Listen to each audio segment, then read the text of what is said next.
I would now invite our first speaker, Mr. Yar Mohammed. He was the Director of Transport Sindh and the Chairman Sindh Road Transportation Corporation. Currently, he is working as the Component Manager at Part-3 Department of Transport, and he is also the focal person of the Government of Sindh Transport and Communication. Sir.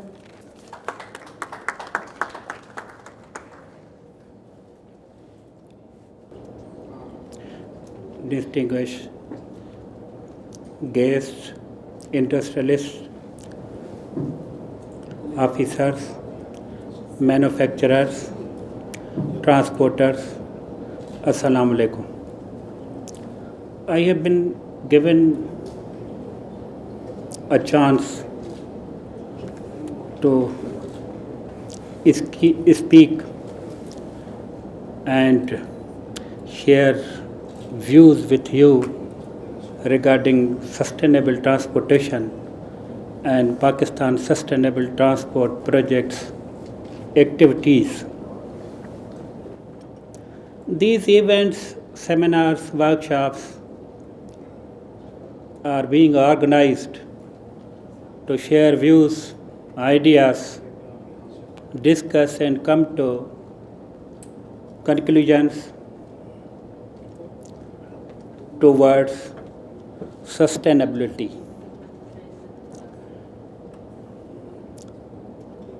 As you know, transport sector is backbone of the economy,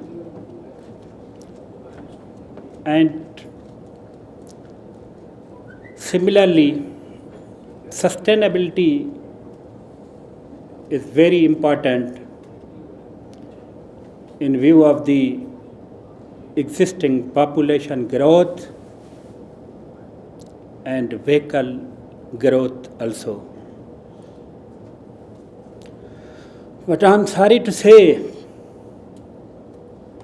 that peace and prosperity is also mandatory for sustainability, and sustainability is mandatory for peace and prosperity.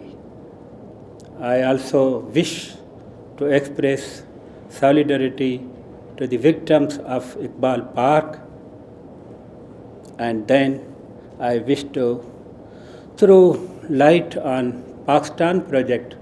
Pakistan Sustainable Transport Project, an initiative of JEF and UNDP. Its first inception workshop was organized in Islamabad in April 2012, and thereafter the project started its functions from 2013. There are 4 components of this project. One is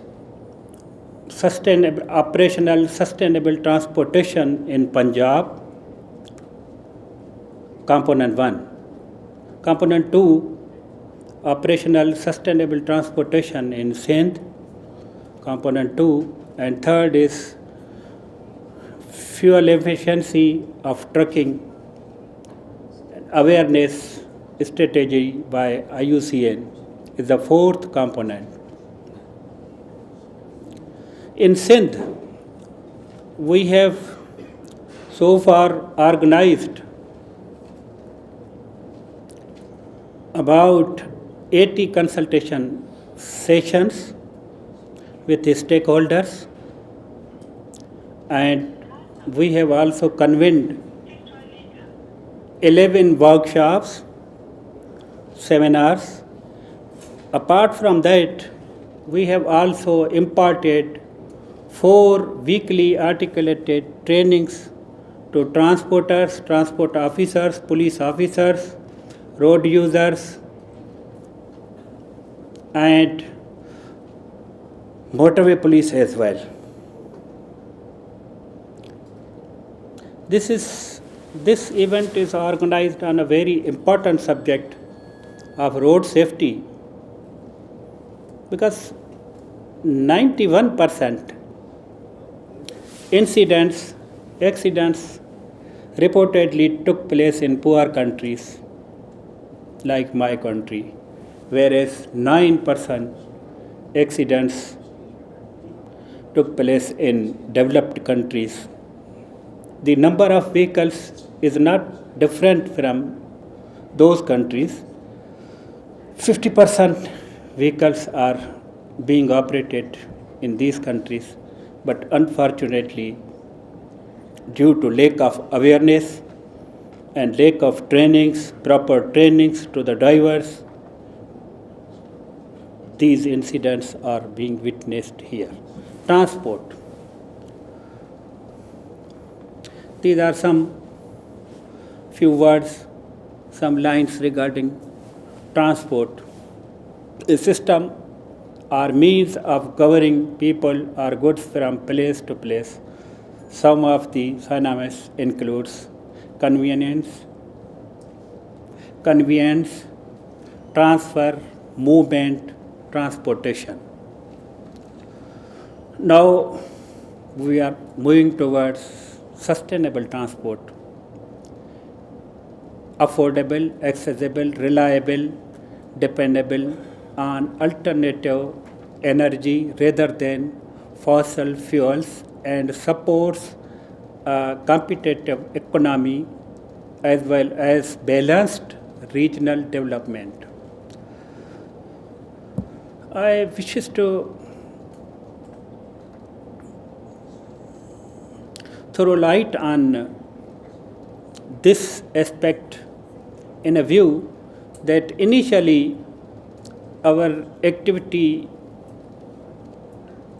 must be focused on reduction of carbon emission, greenhouse gases from transport sector, and fuel efficiency on the other hand.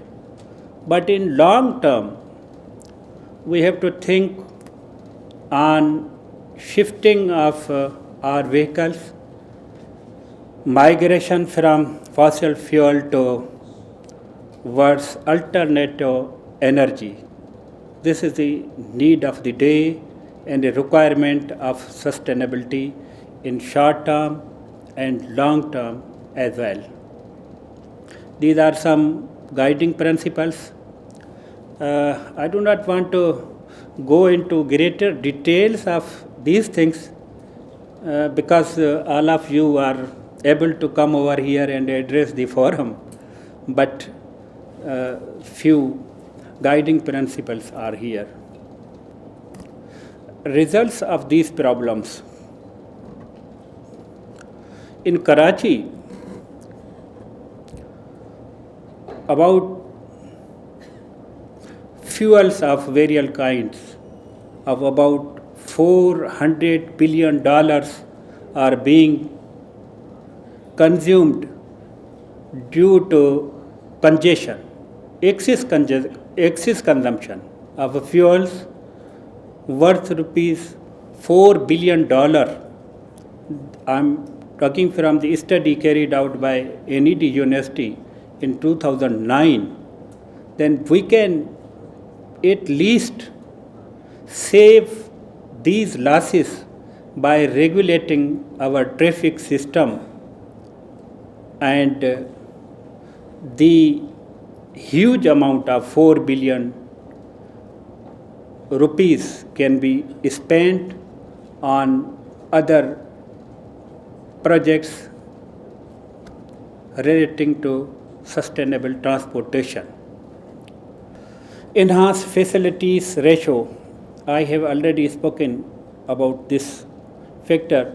Our motor vehicle laws consisting of 120 sections and 262 rules, 1969.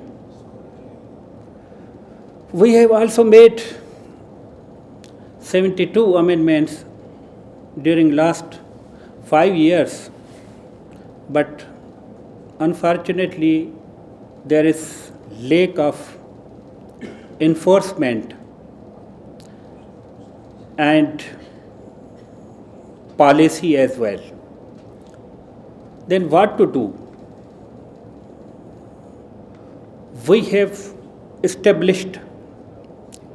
developed provincial quality, environmental quality standards, and we are in the process of drafting sustainable urban transport policy apart from 6 technical and financial studies to augment and support bus rapid transit system of Karachi.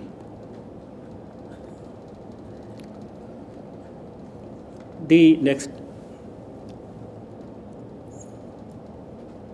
this is the percentage of traveling commuters in public service vehicles and private cars and other modes of transportation. This is the prevailing scenario of some major arteries of Karachi, just like Sharai Faisal, II Chandrigarh Road and M. Jinnah Road as well. Next, bus rapid transit. Presently, Government of Sindh is actively working on 5 BRT corridors that are yellow, red, green, orange and blue corridor, and the Prime Minister and Chief Minister has recently inaugurated 2 BRT corridors, orange and green, and government is also actively working to start working on construction of other 3 corridors. Asian Development Bank is working on integration of BRT system. So that's why the studies conducted by government side and Pakistan team will be helpful for BRT operation. These corridors will increase the total composition of public transit from 6% to 50% at least,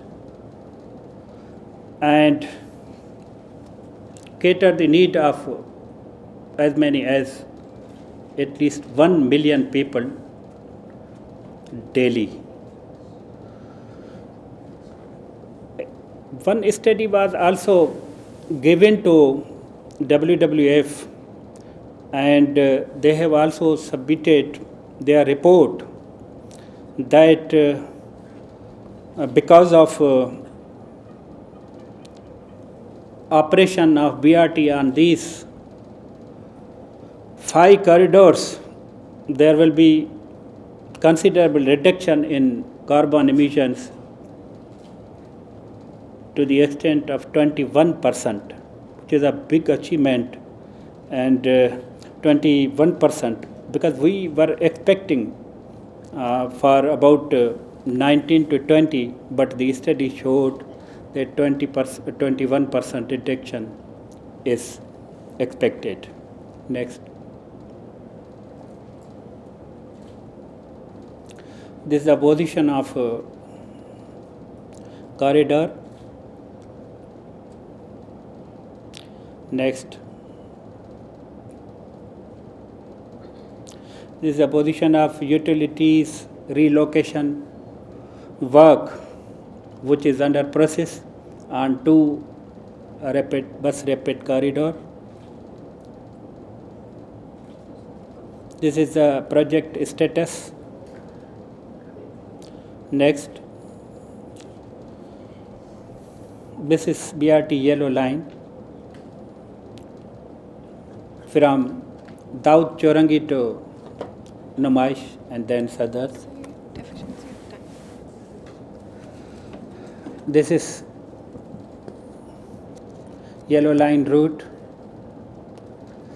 and these are the silent feature of BRT yellow line. And thereafter, because I have received a chit from Kaisar Saab, time is over, and this is the position of green corridor, green line route alignment. BRT red line from Model Colony via Safura University Road to Numaish, and BRT. These are silent features of this corridor. This is the current status, and this is the current status of ADB and ADB given timeline. Next, Belu line. Actually, this corridor was initially planned by Bahria town, and the government of Sindh is working to contribute some amount to make this corridor operational. This is 54 kilometers corridor, right from Sabzi Mandi super highway to Tower. These are some economic challenges. These are social issues, some actions towards sustainability, operation of 5 BRT corridors, control on movement of minicabs, establishment of regional motor vehicle inspection centers, establishment of Sindh Mass Transit Authority, enforcement of school transport safety rules, enforcement of CNG safety rules, sustainable urban transport policy, study on carbon emission pre and post BRT scenario, developed SEQS or PEQS, and then establishment of reactivation of 4 driver's training schools also, which are not incorporated in this, but the government of Sindh and Pakistan intends to reactivate 4 driver's training schools in Karachi, Hyderabad, Sakhar and Larkana with motorway police, national highway authorities. Thank you very much. Then before I will receive another chit from Kaisar Saab, I am leaving. Thank you. Thank you. Thank you, sir, for the very enlightening presentation.